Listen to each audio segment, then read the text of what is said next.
So, what advice would you give to somebody who is underconfident at their workplace? Sure. So, everything, in my opinion, in my humble opinion, starts with our self-awareness, right? Uh, Before I can advise, that start doing this or stop doing this, it is Hmm. important for us as an individual to first recognize where we are in our journey, right? What do we really want to achieve?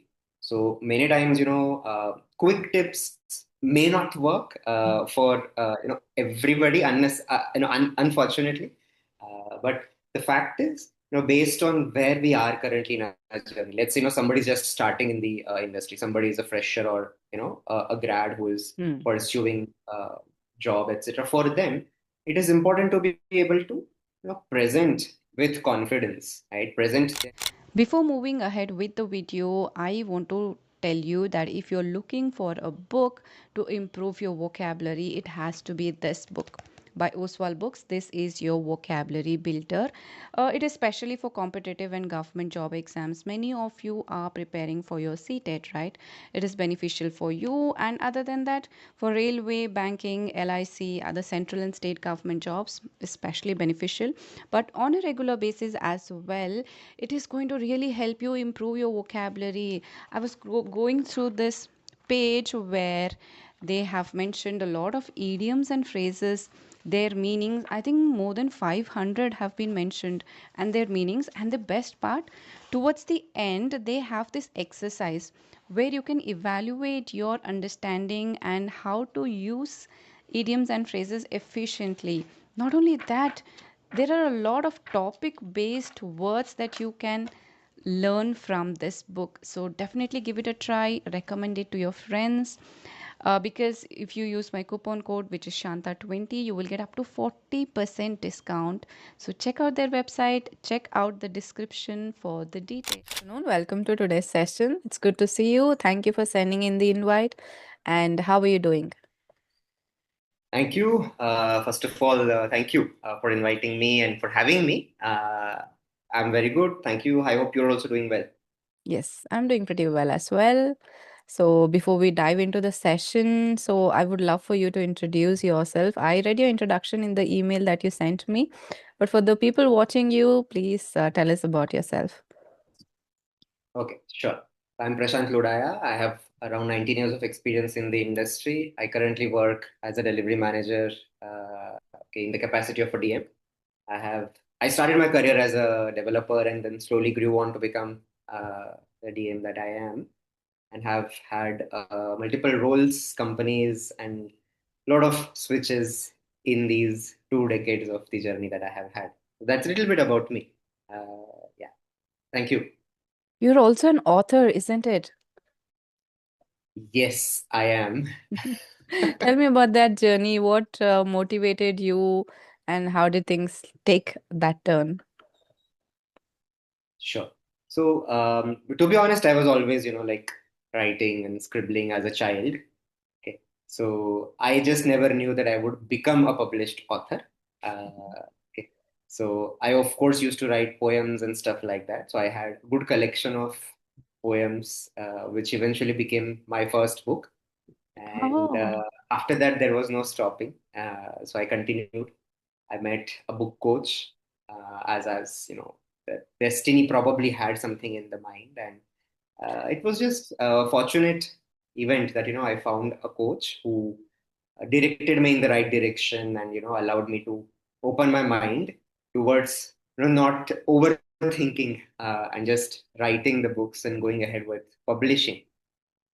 And yeah, so far I've published around 7 books. By grace of God, I think I've had good response. Some of them were bestsellers for a few weeks on Amazon. Okay, that's great to hear. What do you write about? Is it like different genres or is it something particular? Yeah, I started with, as I mentioned, the first one was a poetry book. Uh, then I jumped into nonfiction, which was about my leadership experience.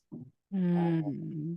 It was a self-help kind of a thing, but it was a sarcastic take on leadership, which many people appreciated because of the honesty and the side. of leadership, which is not very comforting. Is people Mm. try to avoid failure and are always Yes. looking for success. So that book, was a sarcasm towards how you can fail as a leader. It was interesting, and then slowly I moved on to fiction because I have a lot of affection towards fiction stories, but with a blend of the Indianness to it. Mm. Meaning I've always liked imbibing the Indian culture, the history, along with the stories that I try sharing with people. So the next one was about Bangalore. I reside in Bangalore, and it was about story of few friends from Bangalore and stuff like that. And then I continued. So it's a Oh, mixture of fiction, non-fiction. that's great. How do you get the time? Actually, you are in such a big position, great responsibility, and then finding time to write books. It's definitely a lot of, it consumes a lot of time, isn't it? Yes, yes, you are correct. But as they say, I mean, if you are passionate about few things, you tend to find time. But the reality is, when I got this book coach, I understood that writing is actually not time taking. If you figure out the right time slot in a day, you can Mm. always figure out an hour or whatever time suits you. You can create a routine around it. So there is something called as a flow state, as they say, Okay. where you know that you're able to scribble or write or whatever. Just go ahead with it. And what I've also learned is, we tend to overthink many a times. Like, is this good? Is this bad? That happens with majority of the people I know from our author community. So, as Mm. a thumb rule, what we've been told, what we've learned over the time is, just go ahead with whatever comes to your mind, and not get bogged down by the beauty of it, and don't overindulge into beautifying the stuff. And then eventually when you reach at a point where you are kind of done, you can Mm. then edit the entire book at once instead of continuously doing it every now and then. Oh. So that helps. Okay. As a child, I remember even I used to write poems. But I don't know, later, the habit, it just got out of habit. You never realize. You start something and then you start feeling it is foolish or too childish or something. Then you stop and the habit Mhm. goes away. Yeah, I can only wish you pursue that and do become an author now. Why not? Okay, that's a good suggestion. I'll think about it. And since you manage teams as well, right? So how important are communication skills as compared to technical skills? Because a lot of people are there who struggle at their job or workplaces. So I would like to know. Sure, sure, sure. That's an amazing question. Thank you, first of all, Shanta. And the fact is, and I tell this very often to people that our capability and our competence is Mm, just the baseline, meaning it is just the required thing. That is, it's not going to happen. Meaning you cannot do your work without your capability and your competence. That is just required, right? That is the basic.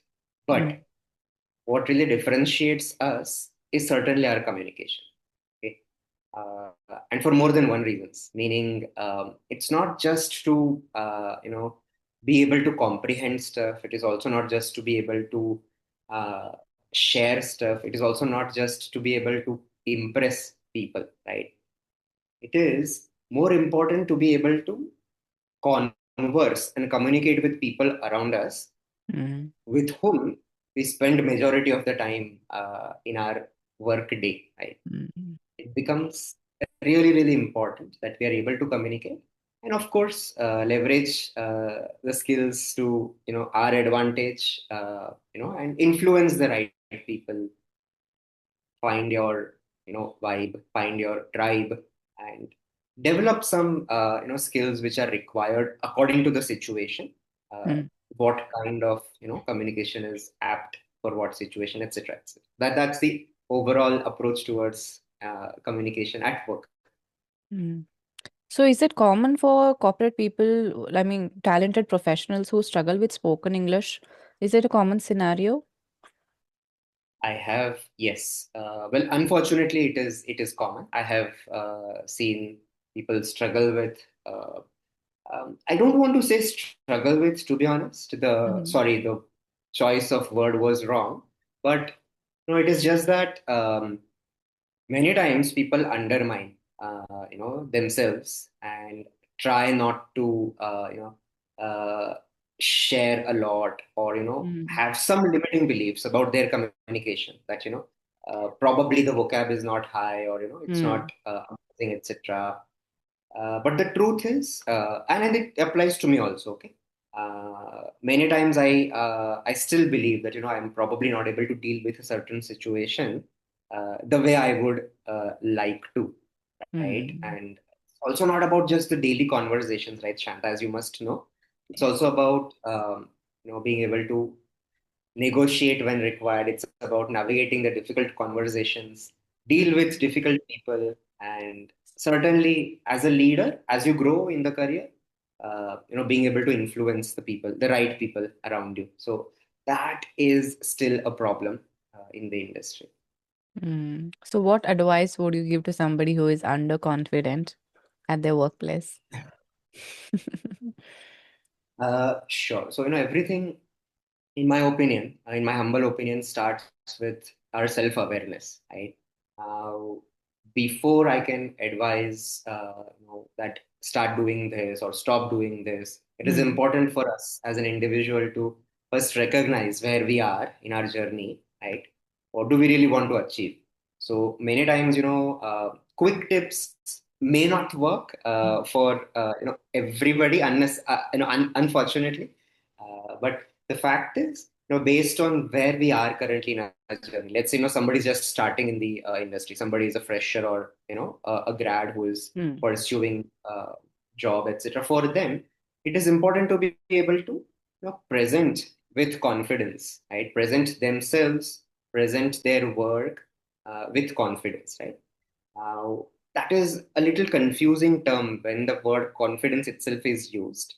So I typically, advise people to be self-aware, meaning confidence is misinterpreted as sometimes lack of understanding of our own cognitive load.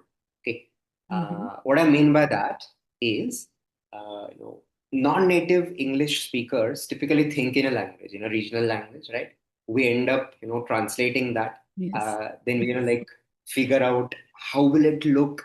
Then we try to read the people. Oh, are they understanding? Am I, sounding Yes. right? Etc. etc. So, my understanding of confidence comes from that part, where you should first manage your cognitive load, not overthink everything. Mm, Just use short sentences to start with, and don't worry too much about vocabulary, and pay attention to listening more to start with. mm. Okay. Yes, since you told that don't pay a lot of attention to vocabulary. So what is the general environment in the corporate sector or people around you? Is it very hi-fi usage of words or is it pretty basic and manageable? So what is the environment like? Right. Actually depends. Depends on who your stakeholders are. But on an average day, right, there is actually no necessity of having, a huge, library of difficult words to, have handy, or, you really do not need to be conversant with all difficult words, etc. I think a normal go-to level of words are pretty much sufficient for your everyday purposes. But of course, vocabulary also translates to your domain. Let's say somebody working in a banking, Mm, health, whatever, yes. all of those jargons also become vocabulary of daily use. So Mm, that is something I can just recommend to everybody, that be conversant with the domain and pick the vocabulary according to the domain in which one is working. It is true for even technology people, right? So mm. uh, if I remember correctly, you were also from IT background. Am I right? Yes, yes, I am. Okay. So yeah. So can you share your experience, if Of I may course. ask? Yes, yes, of course. So I completed my engineering in 2008 and then I joined Tech Mahindra as part of campus placements. I worked there for 1.5 to 2 years. And later I got married, I stopped working, I had kids.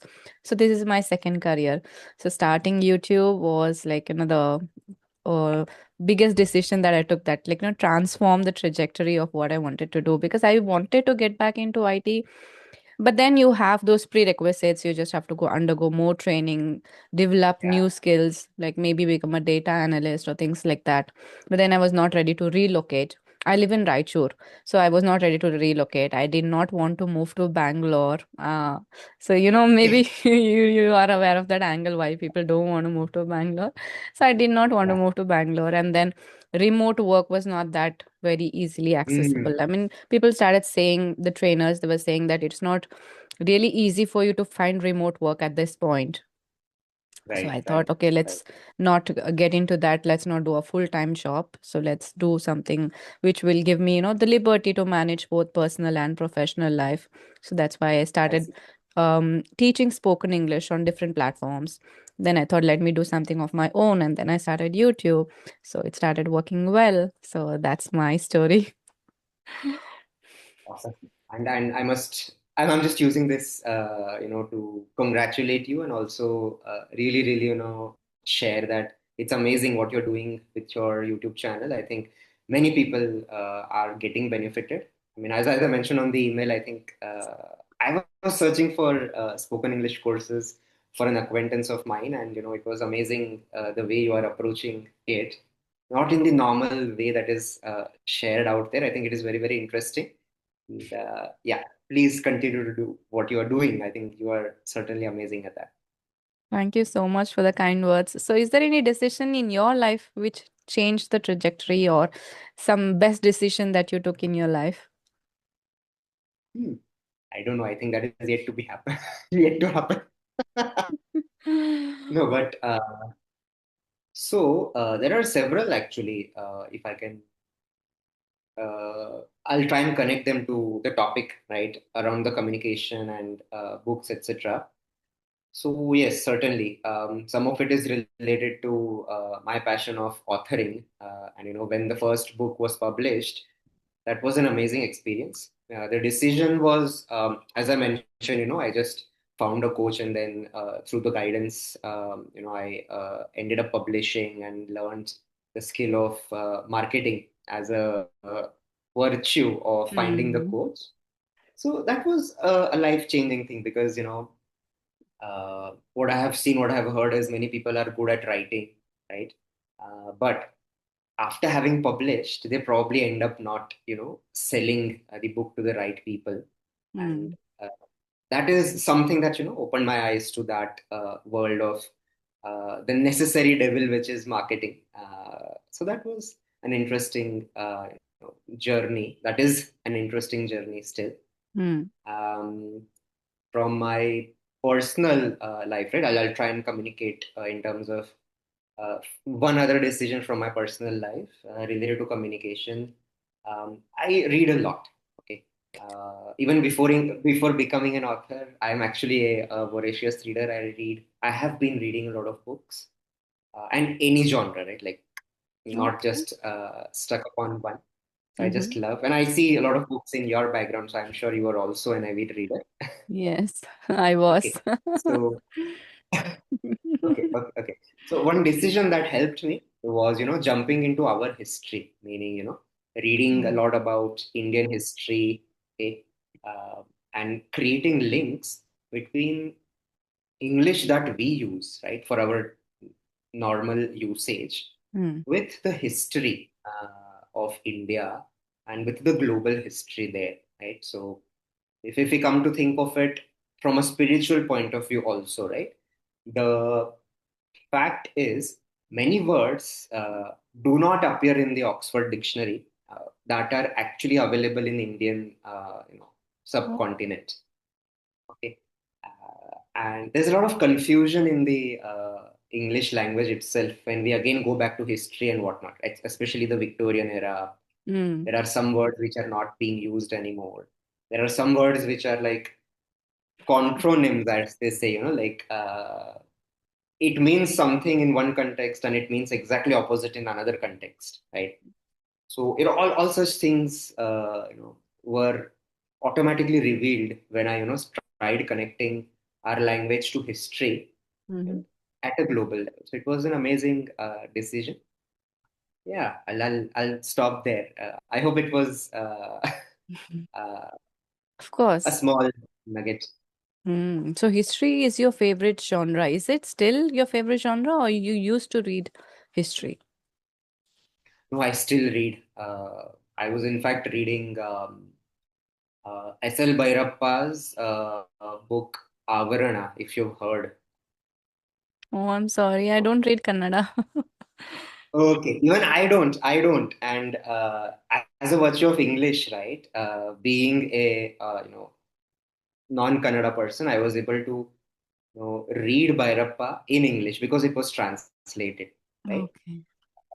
So I still read, and the connection between that book and history is, it starts off as a fiction, a story, but then it connects to Indian history and everything that we have seen, that we have probably heard about history, and how things have evolved in the past 200, 300 years versus what they really were, etc., etc. So like English has become an amazing medium to connect to lot of facets around us through history, of course, Yes. but also otherwise many other areas. English does help us connect to people with whom you might actually not be able to, Hmm. etc., etc. There are many global people who I was able to relate to, like Charlie Munger and Carl Jung.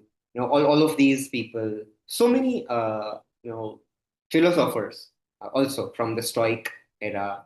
You cannot go ahead and read Latin or Greek Hmm. for that matter, right? So, which then becomes very easy for you to understand, and you can soak in. You can take your time and then do your own twist on whatever you have learned, and maybe write Hmm. about it. So yeah, that's my connection. Yes, it's very, very Thank you. interesting, and I really like watching videos which tell things about, trivia, facts about history, and they bring, did you know this? And I love Yeah, listening to such kind of content. But reading, I think it requires a lot of patience for you. And, watching something on screen and then learning from there, it seems yeah, more entertaining. So I switched to that rather than reading books these days, sadly. I see, and I can completely understand. Yes. That's why I think authors are taking the other turn of fictionalizing the history, so it becomes easy to understand the dense concepts. Mm, that's right. Okay. Um, so imagine someone watching this interview if they are stuck, be it with English or career growth or self-confidence. What message would you like to leave for them? Hmm. Okay, that's an interesting one. So, yes, certainly, career growth. Yes. I'll talk in terms of IT industry Mm, first of all. mm, Um, See, wherever anyone is right now in their journey, right, be it a fresher, somebody who's seeking a job, or mm, somebody who has plateaued after a few years in the industry, yes. for them, right, what I would like to suggest is, there is always a chance to find out that beginning, okay, and don't wait, right, for people to like come and help you or come and tell you that this is going to open doors or this is something that you should pursue. Many times we have to take chances on ourselves, okay, and communication is one such area where we have a lot of area for not just connecting with people around us, but also to invent and reinvent ourselves continuously, and Mm, trigger that uh, you know if I can call that speck of fire which probably has plateaued or which is probably just waiting to be rekindled. So then mm, you can find where you want to go, etc. So quick anecdote of that abstract thought is, let's say you have plateaued after several years in the IT industry and you're probably not finding a way out, right? mm, Uh, so it is easy just to connect with somebody from the industry who is probably not part of your company. And LinkedIn and many other platforms are out there. Like I with you through YouTube, right? So we Right. can certainly like find out people with same interest, passions, and just talk with them and seek their guidance, right? Like there are coaches out there who are having immense experience in the industry, who can distill all of the communication nuances, who can distill all of the complex concepts which have worked for them, right? Mm. You can learn from them. So I mean, what you are doing, I mean, is exactly that, where you are condensing your learnings, others' learnings through books, through other material, and you're helping people out. So something similar can certainly be done for people who are kind of stuck in their journey, or people who are starting out. They can certainly choose, like start, quickly fail, then immediately, start all over again. Hmm. Don't be bogged down by failure. It is overhyped. Failure is just the beginning. Please continue. That's a great message, and it was really lovely talking to you. And through this channel, I get to meet people from different walks of life. Now, I would never imagine that you would send in a request that you would like to connect. So it is such an honor. Absolutely. So, anything else you wanted to ask me? Yeah, no, the honor is all mine, Shanta. It was amazing to find you and to connect with you and to be able to talk with you. So, yes, certainly, I would like to understand, what keeps you motivated to continue doing what you are doing, and what would be your take on the current, industry, especially in the disruption that it is right now, in the AI disruption that it is. Hmm. I think you have to use AI to your benefit, right? Use it as a friend. So I think Yeah, that I would say about AI. Then, sorry, the other question was related to what keeps me motivated, isn't it? yeah, So I think people's comments and the respect that I've earned through this channel, because people keep commenting awesome. regularly and they keep motivating. So I love this video, or I love the way you speak. Such small things. These are the small Yeah, things that keep you motivated, and they push you every single day when I wake awesome. up. It's like, what more valuable thing I can give back to people? And I keep continuously researching if there's something interesting which is going to be valuable, or it's going to be interesting for people, or something they Right, can make use of it, something useful to them. I'm so excited to make a video and share it with them on how to use it and how they can improve. So I right. think it's just it's my passion. I like doing this, and it's turning into obsession. But so that is what keeps me motivated. People, the kind of respect and response I'm getting, that keeps me motivated. Awesome, awesome, awesome. I'm so happy that you found this and that this has also found you. So please continue doing what you're Yes. doing. Thank you so much. Thank you so much for connecting with me today and giving your precious time. So you have a good day.